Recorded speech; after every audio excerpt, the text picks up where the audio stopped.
కేరళలోని శబరిమలలో మండల పూజా కార్యక్రమం అత్యంత వైభవంగా పరిసమాప్తమైంది. శబరిమల ఆలయంలో 41 రోజుల పాటు సాగిన మండల పూజలు ముగియడంతో స్వామికి స్వర్ణ వస్త్రాలంకరణ చేసిన ఆలయ పూజారులు అనంతరం స్వామి సన్నిధిని మూసివేశారు.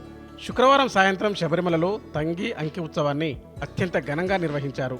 గర్భాలయంలోని అయ్యప్ప స్వామి వారికి బంగారంతో తయారు చేసిన పవిత్ర వస్త్రాన్ని ఈ సందర్భంగా ఊరేగింపుగా సన్నిధానానికి తీసుకువచ్చారు. అనంతరం స్వర్ణ వస్త్రంతో అయ్యప్ప స్వామి విగ్రహాన్ని అలంకరించి మండల పూజ నిర్వహించారు. 41 రోజుల పాటు భక్తులు నిష్ఠగా చేసే అయ్యప్ప దీక్ష మండల పూజతో పరిసమాప్తమవుతుంది. శుక్రవారం రాత్రి 10 గంటలకు హరివరాసనం పవలింపు కీర్తన పఠించి ఆలయాన్ని మూసివేశారు. డిసెంబర్ 30న మకర విలక్కు ఉత్సవాల కోసం ఆలయ ద్వారాలు తిరిగి తెరుచుకోనున్నాయి.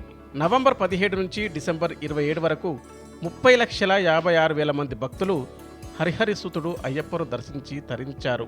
నిరుడు ఈ 41 రోజుల మండల పూజ సందర్భంగా 297 కోట్ల రూపాయల విలువైన కానుకలు రాగా ఈ ఏడాది మరో 25 కోట్ల రూపాయల మేర పెరిగి మొత్తం 332 కోట్ల 77 లక్షల రూపాయల ఆదాయం వచ్చిందని ట్రావెన్కోర్ దేవస్వం బోర్డు అధ్యక్షుడు కె విజయ్ కుమార్ ప్రకటించారు.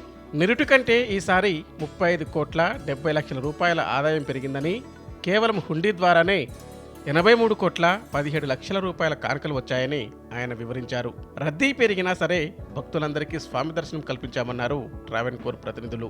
మండల పూజ తొలి 4-5 రోజుల్లో కాస్త భక్తులకు ఇబ్బంది కలిగినా తర్వాత తాము తీసుకున్న చర్యలతో అంతా గాడిన పడినట్లు ఆయన వివరించారు. ఇంత పెద్ద పుణ్యక్షేత్రంలో చిన్న చిన్న పొరపాట్లు, ఫిర్యాదులు సహజమన్నారు. ఈసారి ప్రసాదాలు సరిగా అందలేదన్న భక్తుల ఆవేదనపై కూడా ఆయన స్పందించారు. మకర విలక్కు పండుగకు ఆలయం తిరిగి తెరిచే నాటికి 12 లక్షల టిన్ల అదనపు ప్రసాదం డబ్బాలను ఏర్పాటు చేస్తామని దేవస్థాన ప్రతినిధులు వెల్లడించారు. ఇక కోర్టు ఆదేశాలను ఖచ్చితంగా అమలు చేయడం వల్ల న్యాయపరమైన విమర్శలు తప్పాయన్నారు. మొత్తానికి 41 రోజుల అకుంఠిత దీక్షలు మండల పూజతో పరిసమాప్తమయ్యాయి. ఇక 30 నుంచి మకర విలక్కు ఉత్సవాల కోసం ట్రావెన్కోర్ ఏర్పాట్లను ముమ్మరం చేస్తుంది.